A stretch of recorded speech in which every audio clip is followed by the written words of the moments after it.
pictures that were taken, I think every one of them was taken by someone on our staff or one of our partner staff. But as you know, there's been a war in Darfur. Conflict has been on and off since 2003. And these are some of the homes of women where we work who use the cook stoves that we provide. So a lot of people were displaced from their traditional homes and had to come into what's called internal displacement camps or IDP camps. And this is a picture of one of those. And you can just see what a desert it is there. And this is one of the bigger camps. I think this is Kalma camp in South Darfur. You can see how hard it would be to find wood for cooking if you had to cook all of your meals with wood, given that you're living in this environment. So here are just some more pictures. And this picture, if you've been to our website, you've probably seen something like this. This is emblematic of why we do what we do, why we're providing cook stoves. When our project started in 2005, it was started by a professor at Berkeley, who's also a scientist at the Lawrence Berkeley National Lab, which is a Department of Energy lab over at Berkeley. His name is Ashok Gadwal. He started the project because he had heard these cases of women walking up to 7 hours a day, several times per week, to get firewood for cooking, because the aid community, the UN World Food Program, provides food for cooking, grain and oil, but not actually fuel to cook with. And so women were having to walk farther and farther to get their food to cook, or to get their fuel to cook their food.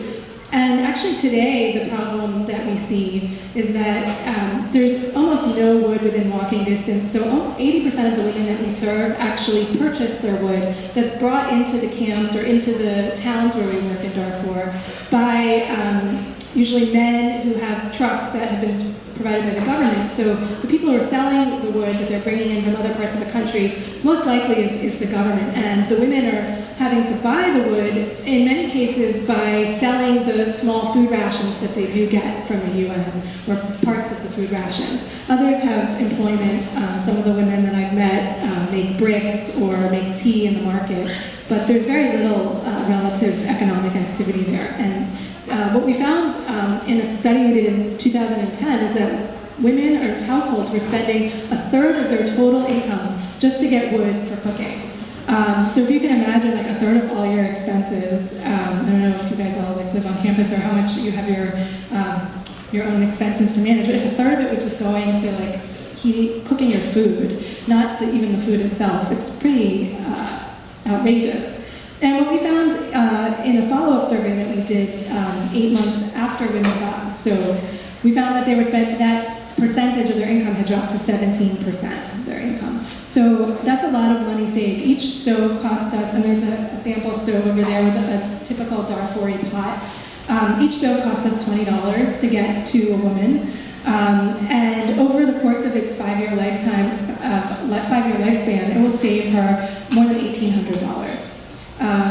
And that's based on data that women have provided to us through surveys. So if you think about kind of the value that's being created and all of that money that the women can use for other things, like feeding their kids, buying more clothes, feeding their kids better by buying meat instead of just grain, it's a real significant impact in their lives.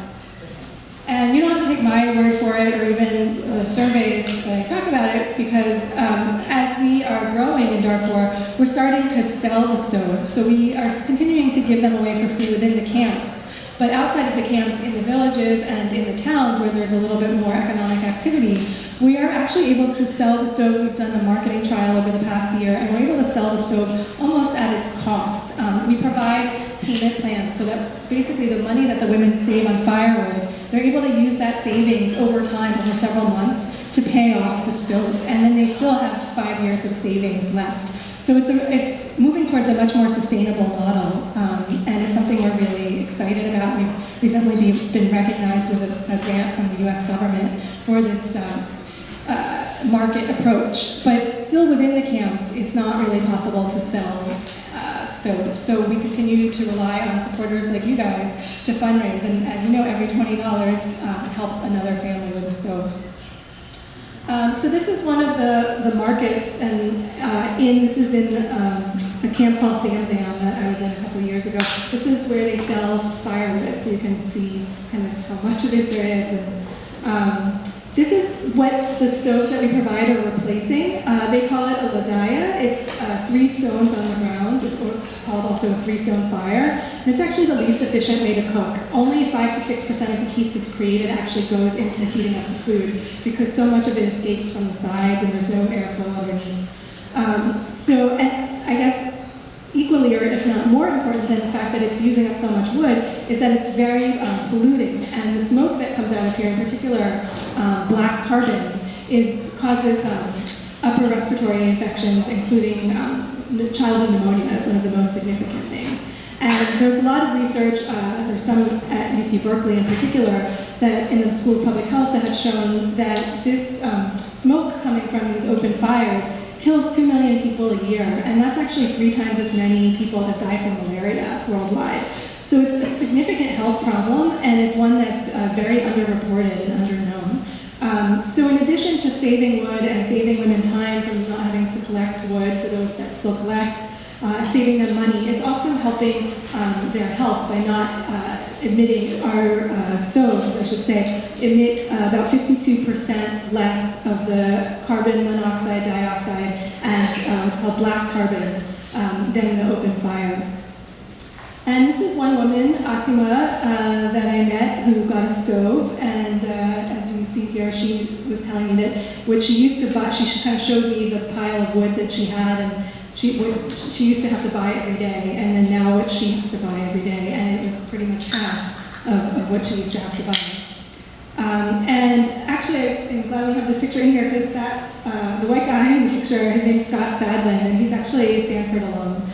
He came to speak a few years ago too. I don't know if any of you guys are seniors, maybe you were here when he spoke.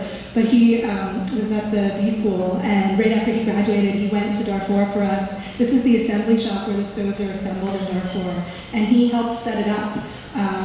And this was in 2009, because prior to that we had a different assembly shop where everything was made locally. But we now have this really exciting flat kit approach where the stoves are made as flat, kind of like IKEA furniture, and they're made in India. And then they're shipped to Darfur, to this assembly shop, where they assemble them. And this is Scott showing them how to do that. And today, this assembly shop employs 13 people who live in the displacement camps, and it's run by one of our partners, a Sudanese nonprofit. And this, as I mentioned, the stoves are made into flat kits in India. You can see this is some of the machinery that they use. And you might be wondering why we don't make them entirely locally in Sudan, because it could create some more jobs. And the answer is that when we did a survey, we found it would cost 4 times as much if we were going to make the stoves entirely locally, even after you factor in shipping and everything. And it doesn't create that many jobs, because this part's very automated to make it high quality control, so that each stove is exactly like the next, and it saves just as much wood as the next. So this is a picture of the shop in India, and these are the flat kits getting unloaded in Darfur. This is a guy who works in the assembly shop, who's been there for a few years now. He's making the collar that you see on the top. He's assembling it. We've tried very hard to get our partner to employ women in the shop, because they felt really strongly that it was men's work. And at first we only succeeded in getting women as quality control supervisors, but now you can see this woman, Nyla, is actually employed in the shop. So that's been another sort of byproduct of our work, is some gender awareness as well. Not only do we help the women that are getting the stoves and having a much easier life, not having to walk to get wood as often or have to spend so much of their money, but also promoting employment of women. And these are some of the day's production in the workshop. This is the same assembly shop. And so after each day, once they're assembled, they're taken to a storage space until they're sold or given away.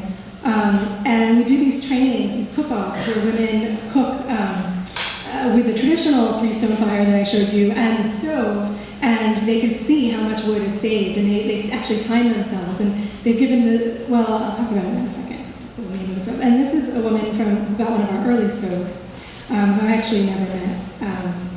And I just wanted to tell you the story of one woman in particular that I did meet. Her name is Hawa, and she lives in North Darfur, and before she got a stove, she was cooking on one of those 3 stone fires, and also a mud stove, a locally made mud stove, which sometimes can be helpful, but more often they're even less efficient than the 3 stone fires. It's very variable because it's like one woman teaches another to make the stove, and then she teaches another, and it's like a game of telephone, so the core messages about how to make the stove efficiently are often lost.